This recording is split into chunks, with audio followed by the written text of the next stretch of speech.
Assalamualaikum warahmatullahi wabarakatuh dan salam sejahtera.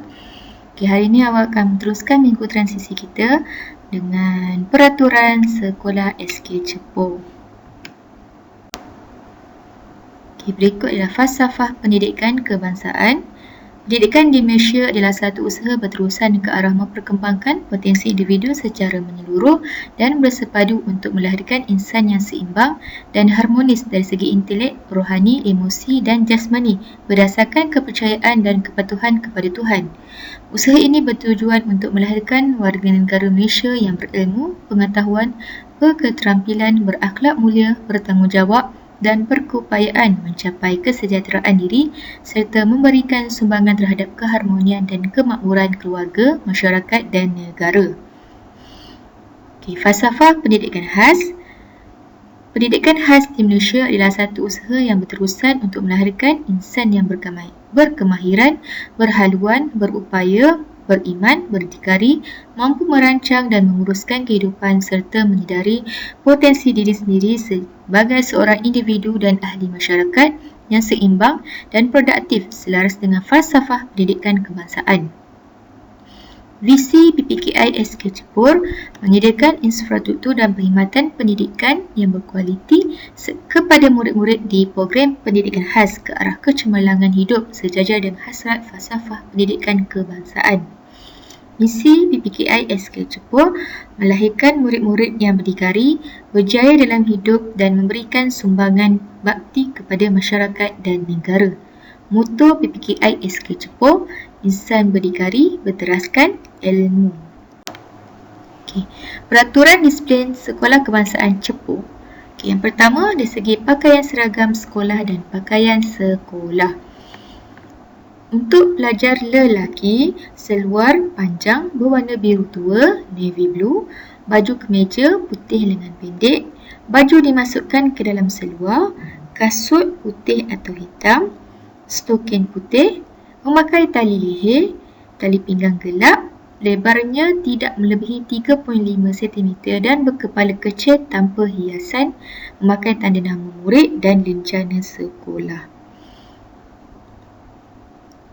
Anda boleh lihat di gambar disediakan. Ini adalah contoh untuk murid lelaki yang berpakaian kemas. Seterusnya kita akan tengok pula murid pelajar perempuan. Untuk pelajar perempuan yang bukan Islam mestilah memakai baju putih dan skirt biru tua. Ada gambar ya. Manakala untuk pelajar murid Islam memakai baju kurung dan kain biru tua. Skirt mestilah paras lutut. Yang mana murid yang memakai skirt. Seterusnya yang memakai tudung mestilah memakai tudung berwarna putih, tiga segi yang sesuai dengan pelajar. Seterusnya murid memakai kasut hitam atau putih, stokin putih, tanda nama dan lencana sekolah. Untuk tanda nama dan lencana sekolah akan diberi oleh guru kelas pada kemudian harilah. Seterusnya untuk pakaian bagi pendidikan jasmani. Murid mesti memakai seluar sukan berwarna hitam atau biru gelap dan berkemeja T lengan pendek atau panjang berwarna putih atau baju T sukan sekolah yang telah dibeli. Seterusnya memakai kasut yang bersesuaian iaitu kasut sukan. Bagi kegiatan co-curriculum, untuk kurikulum kita akan pilih murid inklusif. Murid-murid inklusif yang akan terlibat dengan kurikulum ya. Pakaian seragam telah ditetapkan. Setiap pelajar dimestikan menyertai atau menganggotai secara aktif dalam persatuan atau kelab, badan beruniform atau sukan. Aktiviti kurikulum ini akan diadakan pada setiap hari Rabu dan Khamis. Pada hari Rabu kita akan bersama dengan murid perdana, manakala hari Khamis untuk murid PPKI sahaja. Tanda nama, setiap murid dimestikan memakai tanda nama. Seterusnya, pakaian bersih dan kemas. Pakaian sentiasa bersih dan kemas pada setiap masa. Bagi ibu bapa yang risau jika anak-anaknya mungkin akan kotor, bajunya akan kotor, boleh sediakan baju simpanan dalam beg. Baju atas luar lah. Seterusnya, untuk peraturan potongan rambut dan kuku. Kita tengok gambar tu. Setiap pelajar lelaki mesti berambut pendek, ia dikira panjang jika di belakang rambut jatuh melebihi cuping telinga, di hadapan rambut menutupi garisan tengah dahi, di sebelah rambut menutup kedua-dua telinga atau sebahagian daripadanya dan pelipis melebihi garisan tengah hidung. Di atas rambut melebihi daripada 15 cm panjang. Rambut yang tebal kan? Okey. Seterusnya, rambut alapang atau rambut yang diwarnakan adalah tidak dibenarkan. Sekarang banyak fashion, rambut dah potong pendek tapi dekat tepi botak, dekat tengah botak, berfashion-fashion, tidak dibenarkan ya. Okey, untuk pelajar perempuan, rambut pelajar perempuan yang melepasi bahu hendaklah diikat dan didadan dengan kemas. Dilarang memakai alat solek dan perhiasan diri. Kuku hendaklah dipotong pendek. Untuk waktu persekolahan ya, bagi kehadiran, pelajar-pelajar hendaklah berada di sekolah 10 minit sebelum loceng pertama dibunyikan. Berikut adalah jadual waktu persekolahan. Bagi pendidikan khas, Isnin hingga Khamis, murid akan belajar mula pada pukul 7.20 pagi hingga 12.10 tengah hari bagi tahap 1. Manakala bagi tahap 2, pukul 7.20 pagi hingga 12.40 bagi tahap 2. Untuk hari Jumaat, pukul 7.20 pagi hingga 12.10 minit tengah hari. Semua pelajar diwajibkan menghadiri perhimpunan rasmi sekolah. Pelajar-pelajar tidak boleh keluar dari kawasan sekolah pada waktu belajar atau pada waktu rehat tanpa kebenaran guru besar atau penolong kanan. Pelajar mesti berada dalam kelas mengikuti pelajaran yang diajar seperti dalam jadual. Keluar kelas perlu meminta kebenaran daripada guru kelas atau pembantu murid. Pelajar perlu mengetuk pintu sebelum masuk ke bilik guru besar, bilik guru atau bilik darjah. Ketidakhadiran.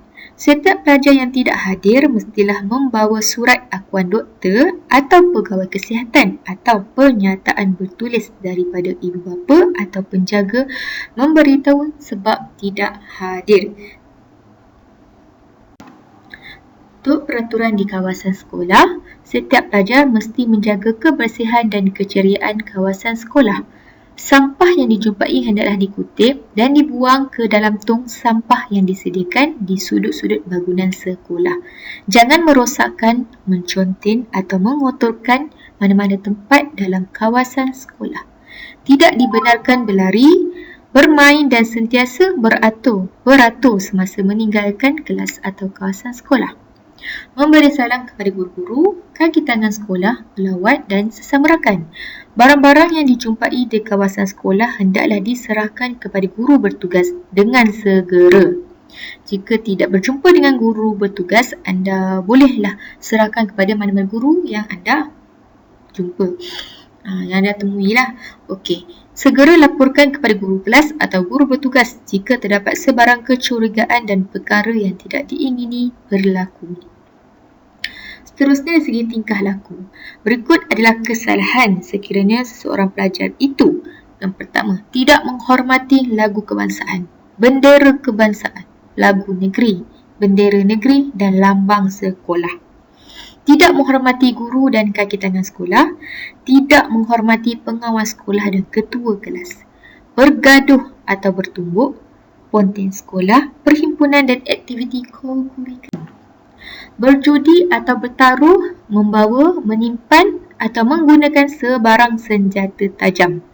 Okey, jika guru arahkan murid bawa pisau atau gunting, sila bagi tahulah kepada guru-guru lainlah. Sebab itu atas arahan guru ya. Okey, seterusnya dilarang mencuri, memukul, mengugut dan mengancam guru, kaki tangan sekolah atau pelajar lain. Menunjukkan sikap kurang sopan dan biadab, menghisap rokok, menyalahgunakan dadah, minum minuman keras dan sebagainya. Merosakkan harta persendirian guru, kaki tangan sekolah atau pelajar lain. Misalan untuk harta persendirian guru macam merosakkan kereta guru tidak dibenarkan ya. Menyimpan dan membaca bahan lucah, melukis atau menunjukkan isyarat lucah tidak dibenarkan. Jika awak melakukan, semua kesalahan di atas atau salah satu kesalahan, awak akan dikenakan tindakan atau hukuman. Okey, yang pertama, awak akan dipanggil untuk diberi nasihat dan juga amaran.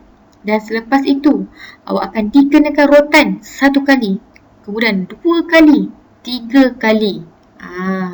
Jika masih lagi melakukan kesalahan tersebut, awak akan dimasukkan ke kelas tahanan, digantung persekolahan, ditukar ke sekolah lain, dibuang sekolah.